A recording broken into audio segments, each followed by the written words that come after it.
YouTube channel. Today, we're talking about the use of technology in teaching PE and health in Mukbang Edition! Yes, so we have here fish balls, kikiam, pipino, and hot dogs with some rice. Syempre, Filipino tayo, hindi mawawala to. And also our sausawan. And panulak! So, let's move on to our okay, mukbang while having conversations in regards with the use of technology in PE and health. We also asked someone to share their opinion or share her opinion, and we'll show her message later on. As a student, I think technology really helps in PE in health classes.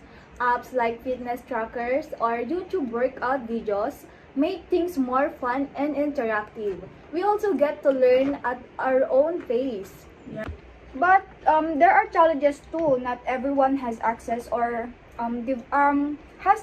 devices or internet like that. And sometimes we rely too much on screens instead of moving around. So that kind of beats the purpose of PE, right? You're right. That's true. So we think it's important to balance technology and actual physical activities.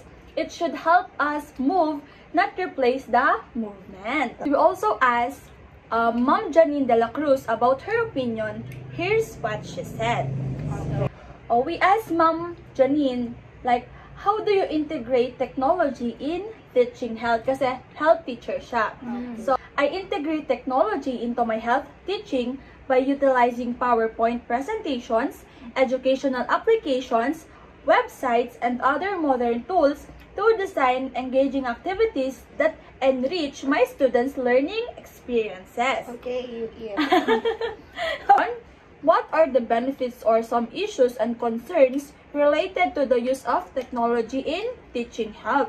So sabi niya, using technology in teaching health has many advantages. It makes resources like the internet and gadgets easily accessible and helps save time when planning lessons.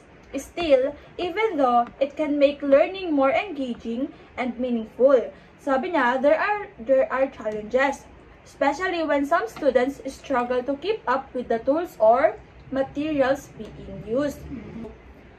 We totally agree with her.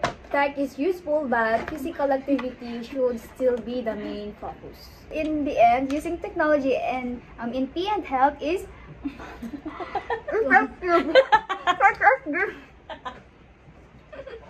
as long as it is used wisely and everyone has access to it. So, dapat andyan din yung netiquette. Hindi mawawala ang netiquette.